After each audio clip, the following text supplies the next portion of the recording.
Thank you so much, Steve, for accepting my invitation to have this interview. It feels like a dream to have you over here Pleasure. for this conversation. Thank you, thank you, thank you.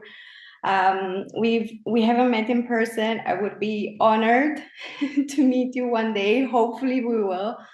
One of your transmissions found me a few years ago, and it felt incredibly timely. It was a transmission on clearing lower astral. Ah, yeah. And to be honest, I was kind of there. And it was Yeah. very rough. And your transmission found me, and I fell in love with your work. And I'm so happy to have you have this conversation Oh, today. thank So you. thank you so much. Thank you so much for accepting my invitation. Pleasure. Pleasure. As a first question, can you tell me about your path doing this work? Ah, my path. Yeah. Well, it started in earnest. I was a kind of spiritual child, but my parents didn't really like that very much. So I stopped doing that and just tried to become normal, which wasn't really easy for me. Very hard, actually, to be normal. And then in 1991, my father passed over to the other side. And that was the moment it kind of released me from something. And then I was on a complete exploration from that moment. And I found a lot of teachers, a lot of synchronicity happened very soon after his death. And then I was living a very pretty ordinary 3D life. I was married, doing a 3D job, but really everything started to change at that moment. So the marriage actually dissolved, even though I'm still very friendly. My children are now grown up, four granddaughters now, and they all consider me a bit strange, the strange granddad, you know. But for 20 years, I was on a certain path, studying with channels and certain teachers. I got involved in a spiritual organization in London. Became a director in the year 2000. I was a director for 13 years. But come around 2010, I had another calling, which was one that I resisted. I didn't want to go on another path. I'd had enough. I'd already had enough adventures. You know, I'd found the kind of soul family, found the work I liked. I was doing the whole spiritual thing, but I got called. I resisted the calling, which kind of put me into a dark night of the soul for a while, for 6 years or 7 years. And then I emerged to do this, which was like not something I ever imagined I would do. I always thought, you know, I was quite happy being in the background, supporting other people, I was one helping organizing other people, authors and teachers. And then suddenly it was like, now you've got to be the one. And I'm like, oh, I don't really want to be the one doing any of this stuff. And at the beginning, nobody, I put some stuff on YouTube, nobody listened to it. I'm like, well, okay. But eventually, then I got the message from Spirit really, you have to make everything more professional. So, okay, so I did some training with a sound engineer. I did some video stuff, and so I learned how to produce better quality videos. And at the beginning of these transmissions, I was just receiving. But after a period of time, I realized it's actually a two-way conversation. So I started more and more having, hey guys, what about X? Or how about, or a client might say, do you have something for this issue? And I would put it up, and then I'd get an immediate response or no response. So no response was like a no, or a response was, yeah, okay, let's do it. So that's still the same now. I'm still in that two-way conversation with spirit, really. I understand perfectly when it comes to my art. I feel the same. And I also understand your perspective on normal. Oh yeah, normal. It's also been very hard for me, the normal thing. It still is. It just, Yeah, I'm yeah. tired of pretending. I don't want to pretend anymore, you know. No, it's With the hard. All the masks eventually slip, and then people realized how not normal we are. Yes, yes, exactly. Exactly. So when you were standing at the crossroads before starting your business, how was it to take that leap of faith? Ah, leap of faith. Well, I think I've taken two leaps of faith. One when I was working back in the mid 90s in a corporate-y type of environment, and I was being pulled out, and I was resisting again. And resistance is normally, when we're at a big crossroads, we normally resist the calling. You know, there's the, I don't know if you've heard of Joseph Campbell and the whole hero's The journey. hero's journey. Yeah, and he says there's a calling and then there's usually the refusal of the calling. And I really resonate with that because on both occasions I refused the calling. I didn't want to, I wasn't sure. You know, the first time around, I'm like, well, if I leave this 3D job, which was well paid, etc., etc. What am I going to do? You know, what am I going to do? I don't know what I'm going to do. So it was a leap of faith, and that was really a resignation. I didn't have anything to go to. I just trusted, and actually, the universe gave me the right timing because I've been thinking about it for a while, and then I got the right moment. Now is the time to resign. And in that moment, all of these other synchronicistical events happened that led me to become a director of alternatives, which was perfect timing, really. So that was the first one. But it was a lot of anxiety, a lot of oh God, you know, a lot of doubt, a lot of am I sure what I'm doing? But the moment I resigned, I had such a lightness, such a euphoria that I knew I was on the right path. But then it was like all the practical steps. Well, now where do I find money? How do I work? What do I do? And I found my path. I did find the path. Then in 2010, the second one, I was working in a job that I liked, but I knew I was kind of, I'd been there a long time and I knew that really as a director, somebody new should come in. I shouldn't just stay there all the time. After 13 years, it was time to go. And again, it's like, yeah, but what do I do? I don't know. You know, my CV looks far too spiritual. No one's going to want to hire me. And so I did. Then I resigned, and I knew it was the right thing. And then again, synchronicities happened. I got a consultancy job for several months, and then other jobs. I actually, in that period, drove a London bus for a year, which was interesting. Because as a kid, I always wanted to drive a bus. So actually, my dream came true, though it wasn't the dream I thought it would be. It was harder dream than I thought. It wasn't the kind of delightful dream. And then after driving, I was waiting for the message, time to leave, time to do.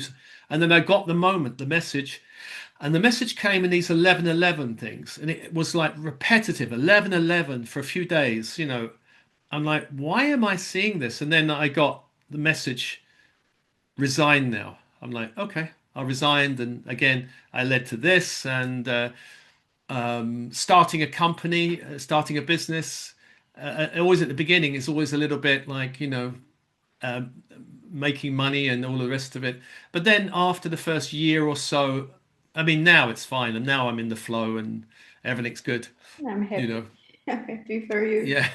So there's always resistance at a crossroads usually. The rule of thumb is the bigger the step, the bigger the resistance, doubt, fear, confusion will tend to be. But we have to learn to move through resistance. Don't let resistance stop us. I totally agree. I totally agree. I went on the Camino de Santiago Oh yeah, a few years ago, and it was actually amazing how it all just came to me. I was listening to interviews, and they were related to different topics. And at some point, one of the people in the interview would speak about the Camino de Santiago, El Camino de yeah. Santiago, El Camino de Santiago. And then one day, my boyfriend, my sister's boyfriend's mother comes to visit Right. us, and she Yeah. says that she's going on the Camino de Santiago. I'm like, Hmm. oh my goodness, I want to go too. Okay. But I don't have the money. And somehow, in a few days, I received just enough money to go with her on the Camino de Santiago, which was amazing. And I walked for 200 kilometers, 10 days the first year. And then the next year, I said I will have enough money and time to do the whole Camino de Santiago, which did happen. And it was absolutely the most amazing spiritual experience. We Yeah. walked towards the light, towards the sun for 900 kilometers. It was just Oh, incredible. So I do wow. I do understand these synchronicistical things that spirit just has for us, like this is your path, and somehow everything just flows, and it's incredible. It's amazing when this happens. Yeah. I Oh, just wish yeah. I would be there all the time. 900 kilometers. That's many weeks walking, isn't it? Yes, yes, yes. Yeah. Wow. I've But not done that one absolutely yet. amazing, absolutely amazing. It's like Oh, I can't even totally describe it. I do have it in my journals. I've published only a few fragments, but it was just I don't have the words. I felt like so much light pouring into me because we were walking towards the sun, walking towards the sun, and humanity was just everything was just harmonious. Everything just flowed. yeah. Synchronicity Yeah. happened every day over there. Absolutely Wow. amazing. I just That's feel amazing. like if we would all be there all the time, like in that kind of state of consciousness, it would be a different planet. That's amazing. Yeah. One day I'll get there. One day I'll get there. Yeah, for sure. Wow. It is amazing. So my next question is related to this scarcity mindset. Uh, Yeah.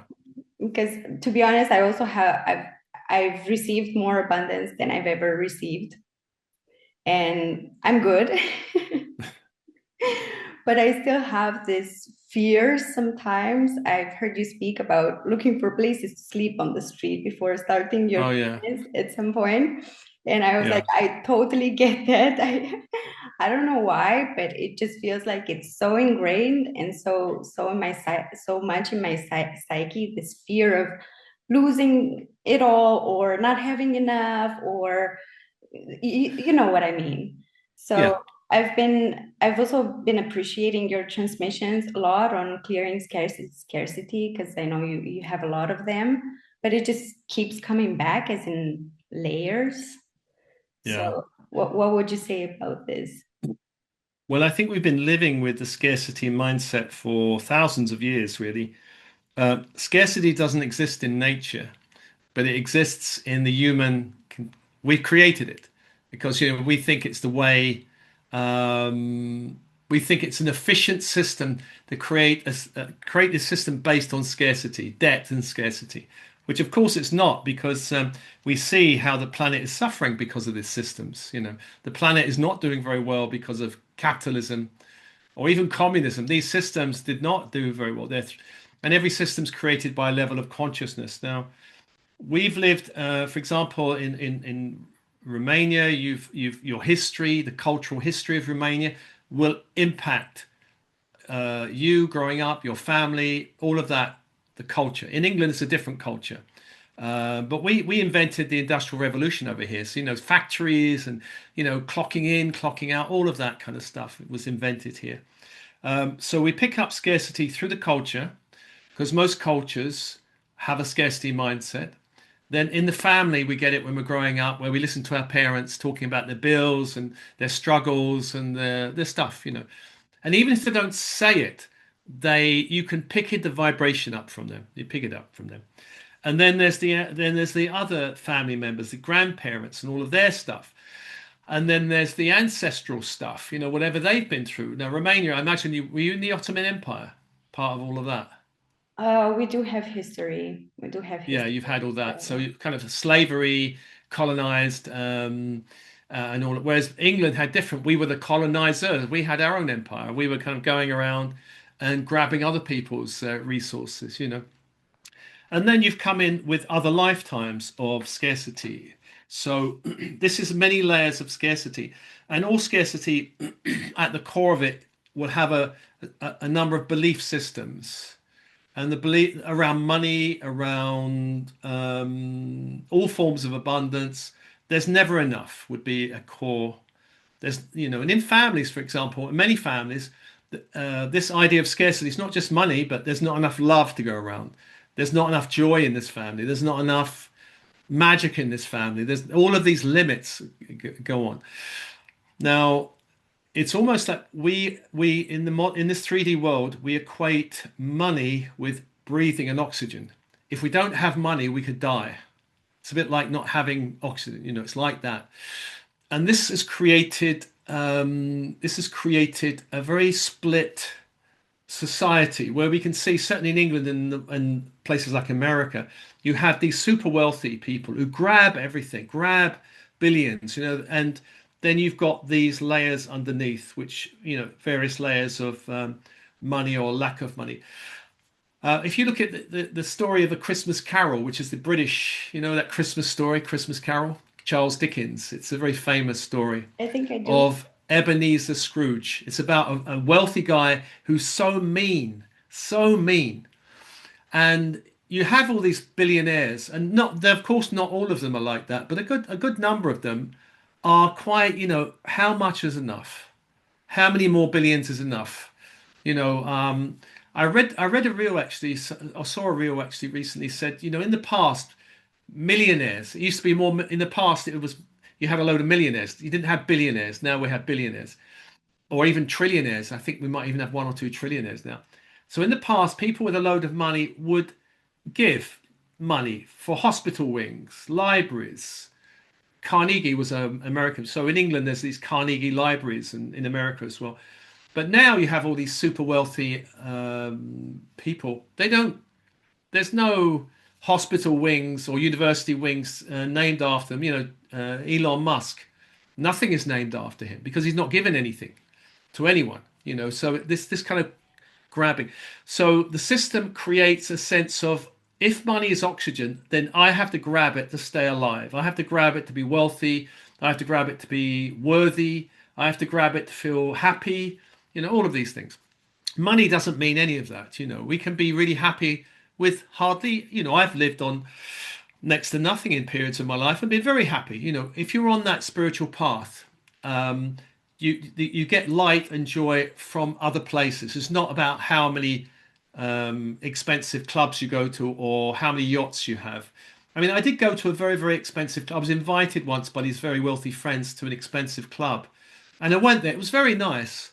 But the nice thing about it was the company more than, the ambience was okay, I suppose. I didn't really feel I needed that. I don't feel, if I was a billionaire, I don't think I would need 10 Rolls Royces or anything. For what? What is I feel happiness? the It's not same. having more and more and more things. And actually on the journey, I think anyone on the spiritual path will probably face scarcity programming. And the more you are on the path, and if you want to get to abundant mindset, you have to face every layer of, this is certainly my experience. I've faced every layer of fear around not having, being homeless, being down and out. All of those fears will come up. All of the judgments I've somehow absorbed from family and society. Yeah, that's the thing, And that sometimes I feel like they're not even my own. yeah, yeah, yeah. It's not. My parents, my mother, for example, lived. She had, actually, she had money, but we didn't know about it. It was all stuffed away in some bank account. But she would ring the calendar in red marks for the important days, and I said, "Oh, is that someone's birthday?" She said, "Oh no, that's the gas bill." So for her, the important days was when she had to pay the bills. And my parents came out of World War II. They were children. They had this kind of mentality of, my mother had all these tin food in the cupboards, in case something happened. Again, so it's a scarcity mindset we all have to go through. But on the other side, so now, having gone through practically every possible fear around money and around, not having enough, or every possible belief system about being selfish or greedy, or, rich people, if you're wealthy, then you must be a criminal. All of these layers of stuff you have to go through. And then eventually you come to a point where, for now, I'm in an abundant place that I can afford to be generous with people. My family now totally accept me because I'm very generous with them all. My ex-wife, who used to say to me, "What cult are you in?" now asks me to get her crystals from Glastonbury. She puts her orders in because now everything's changed because they don't understand what I'm doing, but they see I'm doing okay and I'm fairly abundant. So that now my street cred, if they say in English, has gone up. I see. So so yeah, I'm more abundant. And come Christmas, I can be very generous. We just took the whole family out for a big meal. I mean, the bill was quite. I mean, honestly, nearly £600 for a meal in a restaurant. So it's quite expensive. Once a year, okay, but that was a bit expensive. But okay, once a year we can do that, but not too often. Yeah. I see. My next question is about psychic attack. We Oh, have a lot of transmissions on psychic attack, and to be honest, I appreciate them a lot because I have been experiencing it a few times, and it's not fun. no. It really is not fun. And ever since I found your work, I'm like, oh my goodness, thank you so much, thank you so much. Can we dive into this a little bit? Yeah. Uh, where to begin? Psychic attack. Well, um, this planet has not been a planet of light for a long time, you know, but we don't know that until we start waking up. We're not aware of it. We just think, this is the way things are. Rocks are hard, water's wet. But when we start waking up, we start to see things. And I started, certainly in the last awakening, to see and experience what I call dark forces, lower forces. And these lower forces have been operating on this planet for a while, hidden, and now they're becoming more visible. People are now begin to see that the governments which we trusted, the banks which we may have trusted, are not so trustworthy because they are beholden to maybe hidden layers above them that we don't know about. There's all these kind of hidden layers of people making decisions. Dark forces are in the world, and dark forces are in the inner planes as well. So these dark forces are a variety of things. So, for example, on the least bothersome end, we could have earthbound souls. You know, um, I used to live in a block of flats with my parents growing up, and in the war it was bombed, and there was a ghost there of this old lady that would come, and a cat. There was a cat and an old lady. My parents, they didn't believe in it; they would see them as well. And I think this woman and the cat got killed in World War II, and they were there, earthbound, stuck. So this is one. They're not bad, but they're just a little bit like, send them to the light. They need to go to the light. I also had this Uh, experience in meditation. This year was a bit difficult for me, and after an experience of psychic attack, to be honest, and being again in the lower astral realms, in meditation, I did have encounters with earthbound souls from the communist times. oh, right, yeah, Because uh, to be honest, I was really blocked on writing. I knew I was a writer since I was a child, and I wasn't able to write in Romanian. It's only now this year that I started to write from my heart, and I also like kind of let people know about my. yeah. So I started writing in English, and I have this heteronym, Alma Luton, which is not my birth given name, my documents name. Also because of the the culture, the history, people who wanted to speak freely, write freely, didn't necessarily Do have well. very good destiny, so to speak. Exactly. And that's part of the thing in the communist bloc and also in Eastern European, because you've had communism and then you had before that other things, the Ottoman Empire and other various battles and things. So there are, with the earthbounds, there are other energies which are not so pleasant. So if someone has lived a really dark lifetime and then passed over, they may not want to go to the light. Someone who's been murdering, killing, lying, stealing, they may be afraid to go to the light. So they hang around the earth plane and they can be bothersome as well. Then you have beings of another level which are actively involved on the earth plane and on the other planes in black magic, satanic practices. These are beings who are completely lost souls for a while anyway. No soul is totally lost forever. But if you start aligning yourself with that level of darkness, it takes a while to come back. So these forces also attack starseeds. Anybody with light, they kind of don't like and they'll try and stop. So I get interference and attack weekly. in the waking state, sometimes in the dream state, also sometimes in the dream state. So there's various things I've had to learn how to block all of these things. And also another layer is like dark ET forces, not even human, other planetary forces. This planet has got connections to other star races, most positive, some negative. So there are negative races that really want to block the ascension process. People know about reptilian. They've heard about these. These are the darkest, probably, I would say. They're not the only ones, but they are dark. And they're still hanging around the Earth plane. So their time is limited, to be honest, because the light is going to really clear all of this out. But we're still in the period where they're around. So we have all this layers of different things. Then we may have someone on the Earth plane who's just jealous towards us, who's wants to be hateful towards us, or really raging, and that is another level of attack that we have to deal with. So there's all kinds of nuances around how to deal. I mean, that's just the general layers of who is doing it and why they're doing it. There's all kinds of jealousy going on, in the world. There's all kinds of people are upset for various reasons. I mean, in my journey, I've lost a number of friends because they have been targeted by dark forces. So sometimes dark forces will target people close to you as well, and they didn't understand what was going on. So I had to separate from them, which is tough. Really, it's tough because you lose friends along the way. And now I'm very much a hermit in a way. It's safer that way for everyone, me and everyone else. So if anyone comes too close, they seem to get targeted. My 3D family mostly has not been targeted, which is an amazing blessing. But all the other people involved in my spiritual path have been targeted. I think because my 3D family just love me, kind of they love me unconditionally, and that maybe protects them. I don't know. But so far they have not had anything through them, so which is lovely. I Yeah. see.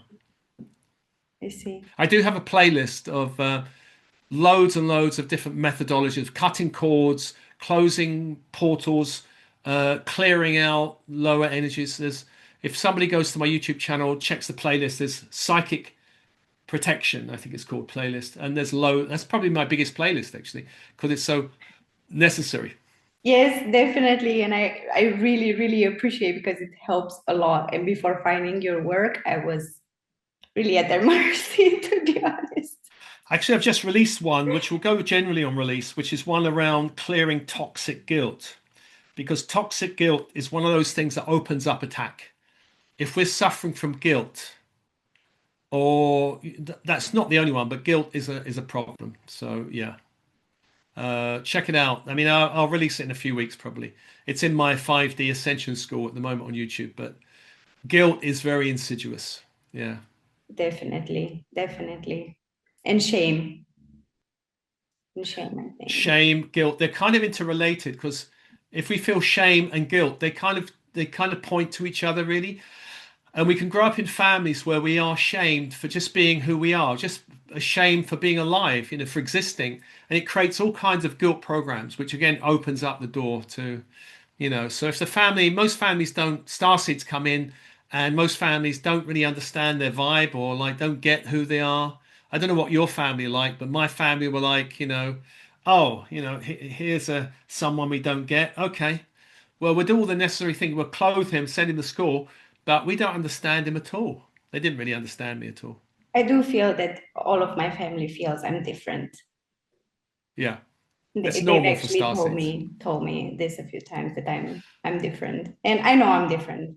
I tried to be other than how I am, but this is how I am. So I'm not gonna hide anymore, Yeah, I just tried say hiding thank for you. a I long am time different. until it just didn't I couldn't hide anymore. Yeah, yeah. I It think became star too seeds have to exhausting. own their own difference. They have to own their own uniqueness. They have to know that they can't fit in to 3D families all that easily. They can't fit into 3D structures, 3D corporations. Really hard to fit into those kind of 3D education systems. Not always easy either, you know. I definitely feel I definitely feel you when you say this. Definitely. Yeah. You talk a lot about density, and I feel like you speak straight to my heart you talk about density. So I've been born and raised in Romania, and there have been really dense energies I've been encountering throughout my life. We did touch a little bit on it before, and it's passed down from culture, also from ancestry. In my adulthood, I've traveled as much as I could, mostly in Europe, and I still encountered a lot of density. I didn't always do Yeah, very well with it. I'm highly sensitive, and it would bring me down easy and fast. So now I'm a bit better because I've been working a lot on it, and I've been doing a lot of energetic work. Your transmissions also help me a lot, but it still gets me sometimes. I do find a way back yeah, up, as I wrote in my poem, "The Grace of Resilience." But where I would like to get to is to just not let it bring me down at all. So the question is how to not let it get us down at all. yeah. Well, on the planet, there are some places which are very dense and 3D, and there are some places which are very high vibe and 5D. You know, you must have been to places where you go there, you go, oh, thank God I'm here. It's so beautiful and, you know, it's so lovely. For me, Greece was beautiful. You know, loved Greece, loved the Mediterranean, south of France. There are places which for me feel very high vibe. And then there are places which are very low vibe. Now, I live in a town in right by the sea. Now, the sea is very helpful. I think, thank God for the sea because the sea is very cleansing where I live. I overlook the sea here where I'm in my apartment. The town is very low. I've got one or two friends here who are kind of 5D, and we all laugh, going, "How did we end up here?" But I know we have to be here. I need to be here. It's very handy, and the sea is very good. But the people, I go out on the street sometime. I look at them. I'm like, oh my God, you know, where are you? What kind of universe do you live in? So places hold density, families hold density. Some families are very light, joyful, happy, open. Some families see the light in their children, the possibility, and some don't. Some are fearful and afraid. And there's a kind of spectrum of vibration from the low to the high. And the lowest, shame, guilt, fear, rage, those kind of energies keep, if that is anchored into a place, a workplace or a physical place or a family, the family will be low vibe, unhappy. It will not be a happy place. And then we go up to the middle ground, which is more neutral, which is more around. There's a guy called what's his name? David Hawkins. He wrote a book called Power versus Force, and he had this whole vibrational scale. In the middle was the neutral zone. Courage was the We have to find courage to move out of those density places. And then we go up into joy, love, magic, miracles, enlightenment, and so on. At the very, very highest level, very few people can hold that level in a physical body. I think he said just two masters were able to do that. The Buddha and the Christ were the two that were managed to hold the highest frequency in their physical form. He also says an archangel holds a resonance which is 50,000 times higher than anyone can hold in a physical body. So you can imagine, which is why we call the archangels, I call the archangels all the time, they can hold a resonance which is much higher than any being on earth can hold. So this is why I do all the six, you know, the six archangels. And the higher self. The higher self is also very high frequency. So if we can, so my whole apartment is linked to the six archangels, actually. I have lots of objects around which link into those energies. Um, if we can, so this apartment where I'm in, to me, is very high vibration. I come out of the town, I'm like, I'm in this high vibrational, beautiful space. So even in the space I'm in, I find spots that have a high vibe. There's one or two cafes I know that's very high vibe, and I sit there and I enjoy those spaces, you know. For And me, it's the I sometimes forest. go to Oh, London. it's the forest. Huh? For me, it's the forest. Your trees are fabulous. You know, we love trees. I've got more trees who are friends than humans at the moment. So Some people find there's certain sacred spaces which hold a high vibration. In England, I love there's Glastonbury and Avebury, my two favorite. In America, I love Mount Shasta, which is fabulous. Mount Shasta. Places in Bulgaria. I used to go to Bulgaria a lot. There's the mountains, Realty. Is it Real Mountains? There's some beautiful spaces in Bulgaria I found. So there are places around the world that hold a deep wisdom, a deep light. We have to find them. So, but there are people and situations that hold densities. So you might have a friend that just being around them will be like, oh, you know, feel depressed afterwards, because it's not that they're bad people, but their vibration is much lower than you. And you might find that if you chat to someone with a lower vibration, they feel uplifted and you feel a bit depressed after a while. You'll come down and they'll go up a bit. You start harmonizing, which is why you go, oh, I don't want to be around those people too much or those groups because they bring your energy down. The same with projects. There might be some jobs or projects that bring your energy up or down. So it's all about density and vibration, really. So, yeah. Um, Ultimately, we have to find our soul tribe and our soul mission, which brings us totally alive. And when people say, well, how do I know I'm on my soul mission? It's you have a feeling of aliveness all the time. There's an aliveness. I really want to do this. So for me, I get up in the morning, sometimes 7 o'clock, and I'm like, what am I going to do now? What am I creating? The universe, or maybe in the sleep state, I get downloaded something and I'm up and creating, sometimes morning to late at night. Never stop creating really. Always busy. So yeah. That's it. That's actually my next question because I'm amazed with how prolific you are with creating everything you are creating. So, how do you do it all? How do we do it all? Um, I so I had a client who was suffering with guilt.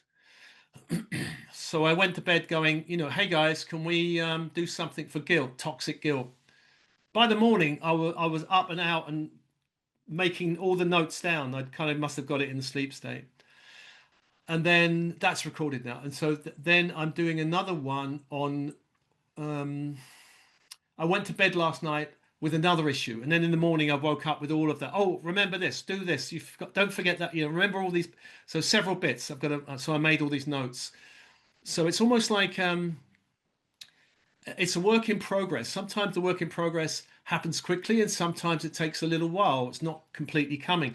So the next one I'm doing is called Goddess Isis and Goddess Nefertiti's on clearing dark lunar magic because somebody else was having an issue with lunar magic. I've done one thing on my. I've already got a reversing lunar magic, reversing the moon matrix, I think it's called. But I needed to do another one on the moon. So I just asked them and I got it instantly. So the thing is in this world, there's so many things that I haven't addressed. I could spend the next 10 years before I address all these things. People ask me, have you got something on X? And I'm like, no, I haven't. Should I do something? So I'm constantly busy, never stop filling. But, somebody might ask me something and I go, well, I get a no. There's no need to do that. So but I'm always busy. I'm busy recording. I'm busy with clients. I'm busy putting retreats together. Hey, we might do something in Romania. You never know. That'd be Oh, nice. Next year, that possibly. would be amazing. I've always wanted to go to Transylvania, the mountains. Are you near there? I'm closer to the border with Ukraine. Oh, okay. Is it okay, that But border? I've been everywhere in Romania. Well, not everywhere, but I've been to most places, and there are a lot of really beautiful places. If you Yeah. want to go to Transylvania, we can find. Transylvania, yeah. I've always wanted to go there. There's all the dark myths, but I think when I go to Glastonbury, there's a guy there who brings honey from Transylvania. I always buy honey, big jars of honey, raw honey from Transylvania. It's the most delicious. Yes, And we I do just, have a lot of bees and honey, yeah, and most people are really friendly, especially with foreigners. So we do have a hospitality culture. I think yeah. most people really enjoy it when they come here. Oh, I want to come. I'm coming to Romania. We have to make it happen, Alma. We have to make it happen. So I'm just kind of, I think I've just surrendered my life now because I'm in my late 60s. I'll be 69 next year. So I reckon I've got 20 more years of this work possibly, and I want to make sure that when the end of this life, I go going, you know what, I did what I needed to do. That's my aim. That's my one aim. Oh, I want to see my family, help support them, but I want to make sure. I think there's nearly 200,000 star seeds following me on YouTube. I want to reach as many star seeds and give them as many resources as possible.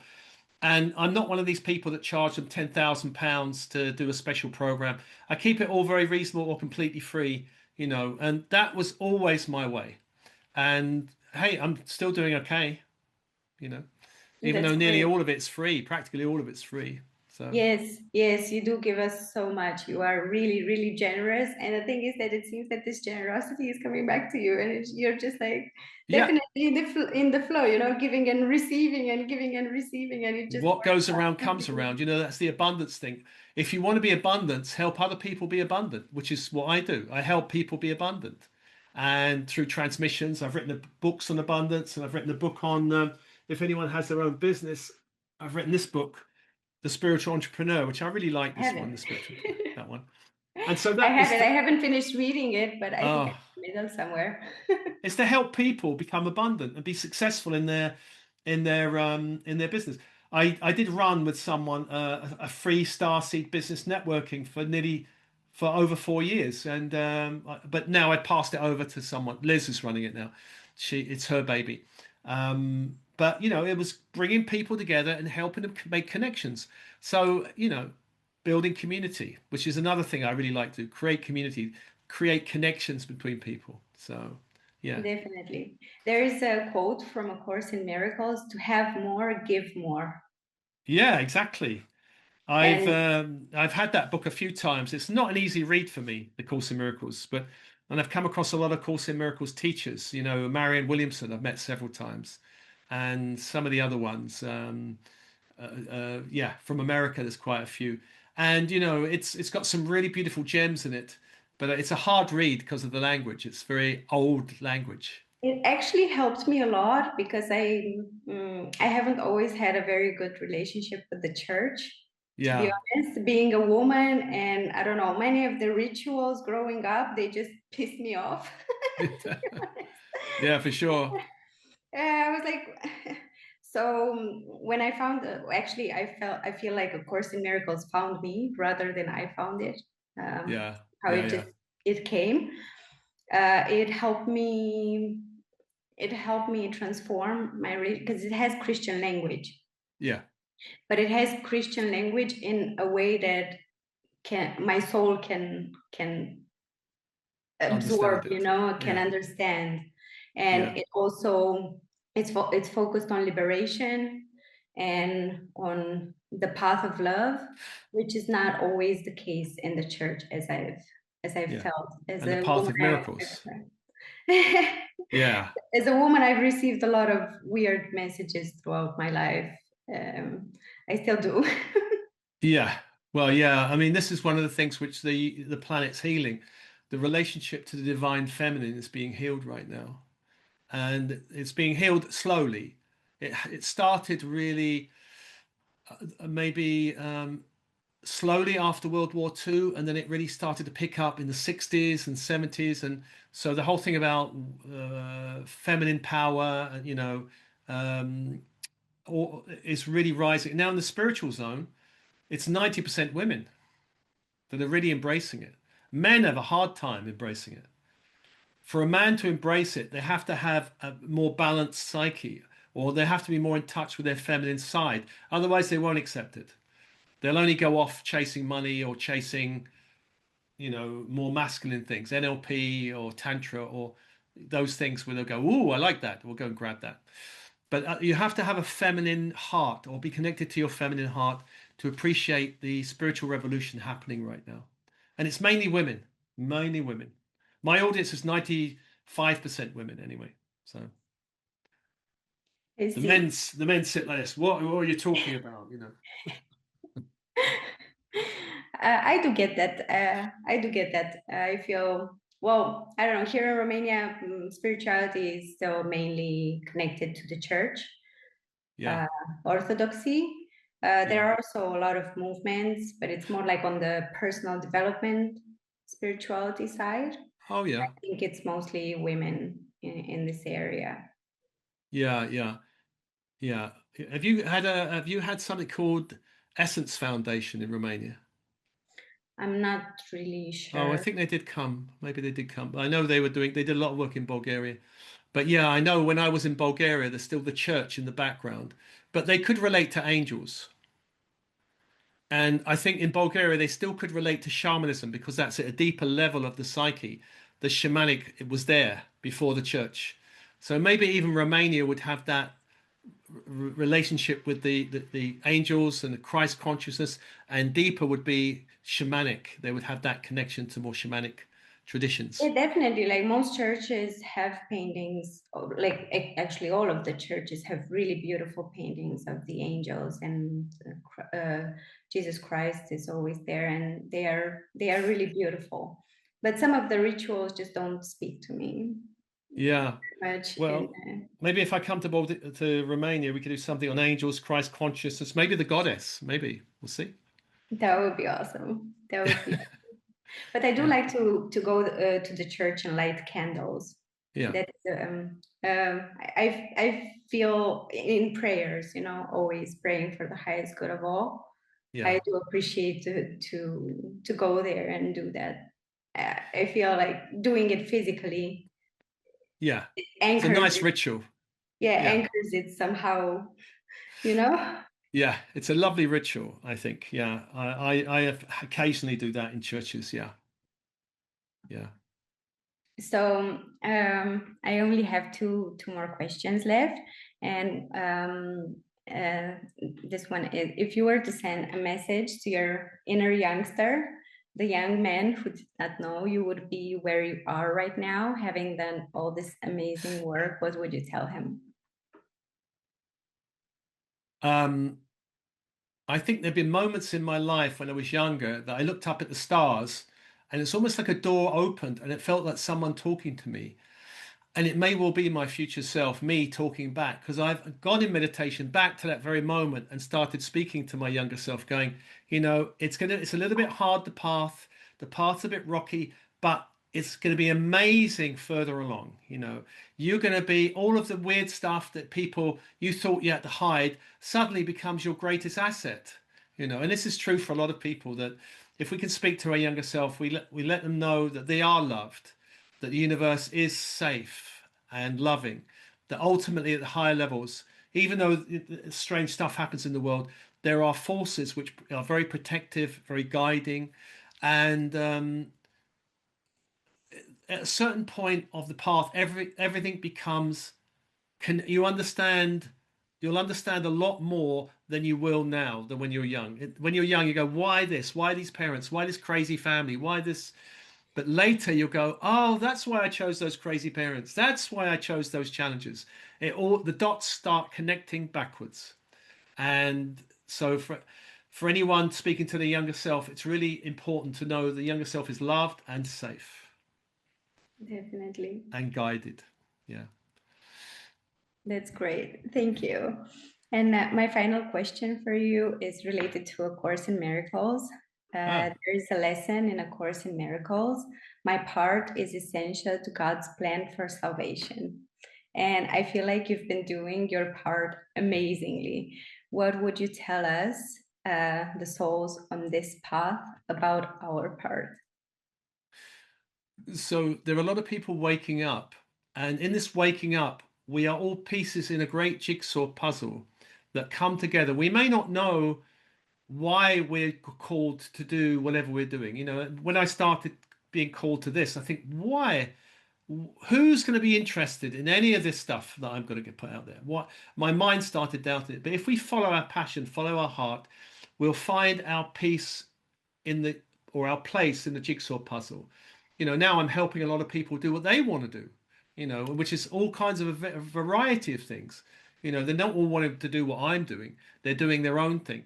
And, so I might be reaching parents that are helping their children and they might help wake up. So we all play our part Your podcast reaches people at the right moment that might inspire them to do something.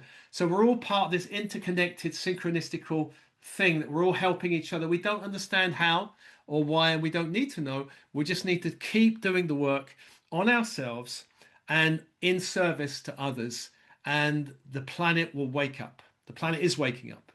It's not an easy birth. It's one of those hard births. The baby's coming out a bit screaming, ah, but it's going to be, we are heading for a new age of light, and we're all playing our part in this time where the old age of darkness is leaving and a new age of light is slowly forming. It's volatile and difficult in the earth plane. So we're all playing our part, clearing the darkness. There's a lot of darkness still to be cleared, as we know, and embracing the light and anchoring the light. So we're all playing our own little part in God's plan for a new age. Definitely.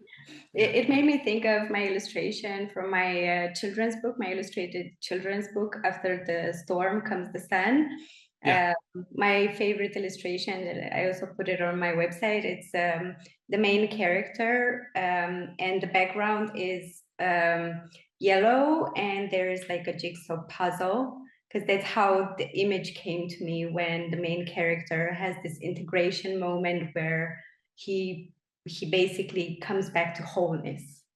yeah, So I definitely feel like all of us definitely, especially when we reach that moment, we do become part of this big yeah. jigsaw puzzle that you also speak about.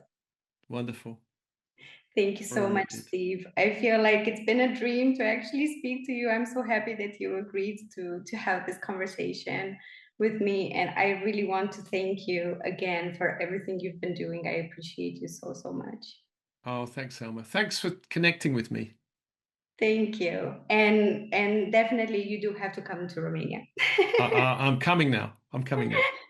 That would be really amazing. I'm going to be here and help you arrange things if you do want to come visit us, because We've got the date your now. light would be so appreciated over here, Oh, definitely. oh, fabulous. The